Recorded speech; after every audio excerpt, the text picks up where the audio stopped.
Você já parou para pensar como a vida realmente começa? A resposta está na união de duas jornadas biológicas que são, assim, radicalmente opostas.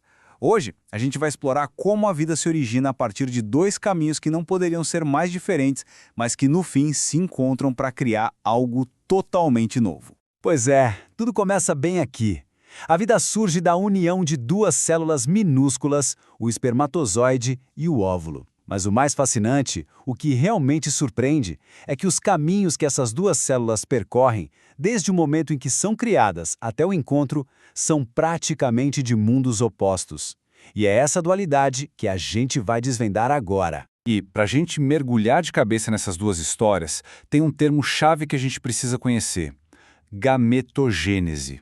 É um nome chique, eu sei, mas é basicamente o nome do processo de fabricação dos gametas, as duas peças essenciais do quebra-cabeça que, quando se juntam, dão início a um novo ser.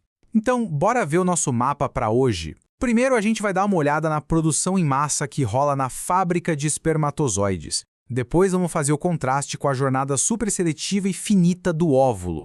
Aí vamos colocar os dois lado a lado para sacar as diferenças cruciais e, por fim, entender como esses sistemas tão distintos podem ter suas vulnerabilidades. Nossa primeira parada, o sistema reprodutor masculino.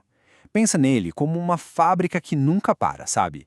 A partir da puberdade, os testículos dão o start numa linha de produção contínua que foi projetada para gerar um número, assim, astronômico de gametas. É produção em massa no nível máximo. E o processo, olha, é de uma eficiência que parece engenharia pura. Tudo começa com as células-tronco, as espermatogônias, que ficam se multiplicando. Uma delas cresce e dá início à meiose, aquela divisão celular que corta o número de cromossomos pela metade. Depois de duas rodadas de divisão, uma única célula inicial gera 4 espermátides. Mas calma, elas ainda não estão prontas. Na capa final, elas passam por uma transformação radical, perdem o excesso de bagagem, ganham uma cauda e viram aqueles nadadores ágeis que a gente conhece. E qual é a escala dessa fábrica? Se prepara. 300 milhões por dia! É uma produção industrial contínua que garante um estoque gigantesco e constante. Guarda bem esse número, tá? Porque a história que a gente vai ver agora é o oposto completo disso. Agora, vamos mudar completamente de cenário e acompanhar a jornada do óvulo.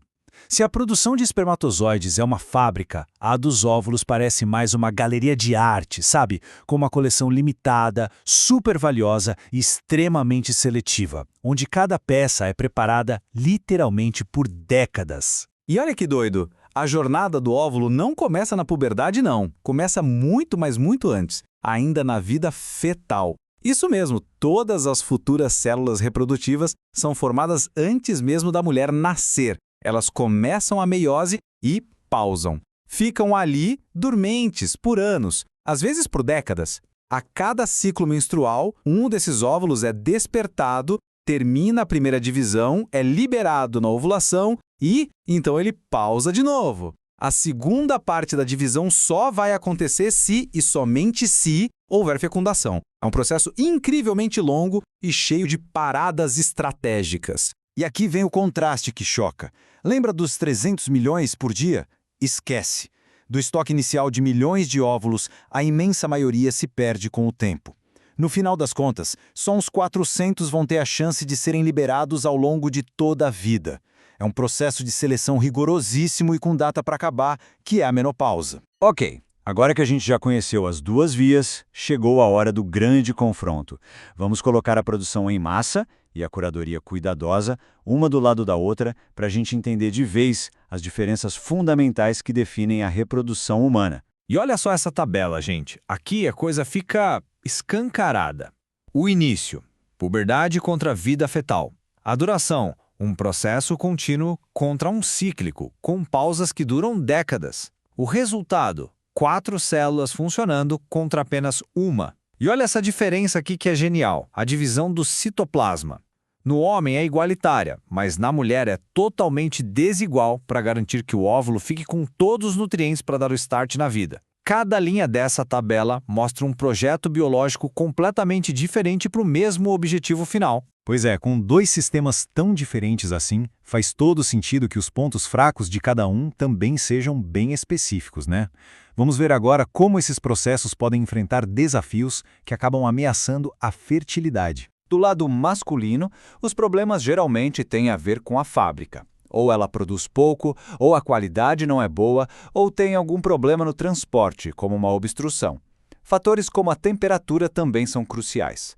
Por exemplo, testículos que não descem, o tal do criptorquidismo, podem superaquecer e comprometer a produção. Já do lado feminino, os desafios costumam ser mais ligados ao ciclo e à anatomia. Problemas que bagunçam a ovulação, como a síndrome dos ovários policísticos ou bloqueios nas trompas, são causas bem comuns. Mas tem um fator que é, de longe, o mais impactante, especialmente para a mulher: a idade. Como os óvulos ficam pausados por décadas, eles basicamente envelhecem junto com o corpo. E esse tempo todo de espera aumenta a chance de erros na hora de retomar a meiose. Isso pode levar a um número errado de cromossomos, as aneuploidias, e explica por que a idade da mãe é o fator de risco mais significativo para condições como a síndrome de Down. Então, no final das contas, a gente viu duas estratégias biológicas totalmente opostas. Uma focada na quantidade e na constância, a outra na qualidade e no tempo. E as duas convergem para o milagre da vida. Essa dualidade, essa dança entre a fábrica e a galeria de arte, nos mostra o quão complexos, delicados e até frágeis são os caminhos da nossa própria existência. Fica a reflexão, né? O que essa dualidade toda nos ensina sobre a fragilidade e, ao mesmo tempo, a resiliência da vida?